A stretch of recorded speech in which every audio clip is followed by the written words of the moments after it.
আচ্ছা বলুন দেখি, শুভনন্দ কি শুভঙ্করের ফাঁকে দিচ্ছে নাকি? মানে সে একেবারে মুখপাত্র হয়ে প্রথম স্টেপটাই নিল হচ্ছে গিয়ে বর্ডারের মধ্যে 45 দিনের মধ্যে তার কাটার বেড়া দিতে হবে। তা দাদা কেন বলুন তো?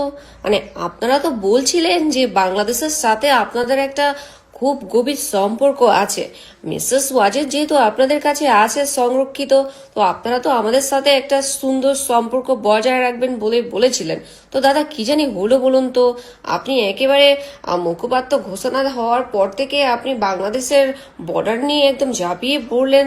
দাদা সামনে যে কুরবানি আসতেছে, আর ওই যে বেনাপোল থেকে যেসব বর্ডার থেকে বাংলাদেশের সাথে আপনাদের যে সমস্ত বাণিজ্য হয়ে থাকে দাদা, সে সমস্ত বাণিজ্য কি হবে বলুন তো? মানে আপনারা যদি বলুন যে আমরা বাংলাদেশের সাথে আপনারা একটা সুন্দর সম্পর্ক বজায় রাখতে চান, তাহলে দাদা এই যে আপনারা যে বর্ডার দিয়ে দিবেন, তারপর ওখান থেকে মনে করুন যে আমাদের দেশের কোনো মানুষ যদি ওখানটায় যায়, তাহলে তো গুলি করে মেরে ফেলবেন দাদা। তো কি করে হবে আপনাদের সাথে আমাদের সুসম্পর্ক? সেটা তো আমি বুঝতে পারছি না দাদা। দেখুন, আপনি মুখপাত্র হয়েছেন তো ভেবেছিলাম যে বাংলাদেশের জন্য কিছু চিন্তা করবেন। তো বাংলাদেশের জন্য কি চিন্তা করুন বলুন তো?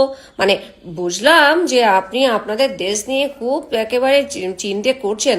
তা কি চিন্তা করছেন? যে বাংলাদেশ থেকে ওপারে ওপারে যদি যেতে চায় কেউ, তাহলে তাকে জানি ঠেকাতে হয়, সেই জন্য আপনি বর্ডার নিয়ে বেশি এত উত্তেজিত হয়ে গেলুন, নাকি অন্য কোনো কারণ আছে? মানে আমরা তো একটু জানতে চাই। দেখুন, আমরা তো আপনাদেরকে অনেক ভালোবাসি। আমাদের দেশের ইলিশ খেয়ে আপনারা আছেন, আপনাদের দেশের পেঁয়াজ খেয়ে আমরা আছি। তো আপনাদের সাথে তো আমাদের একটা সুসম্পর্ক আছেই। তো সেই সুসম্পর্কটা আপনি কাঁটাতার দিয়ে একেবারে ব্যারিকেড দিতে চাইছেন, সেটা তো একটু বুঝিয়ে বলতে হবে। দেখুন, এত ভালোবাসা পাওয়ার পরও যদি আপনারা না বুঝেন, আমরা কোথায় যাবো বলুন তো দাদা?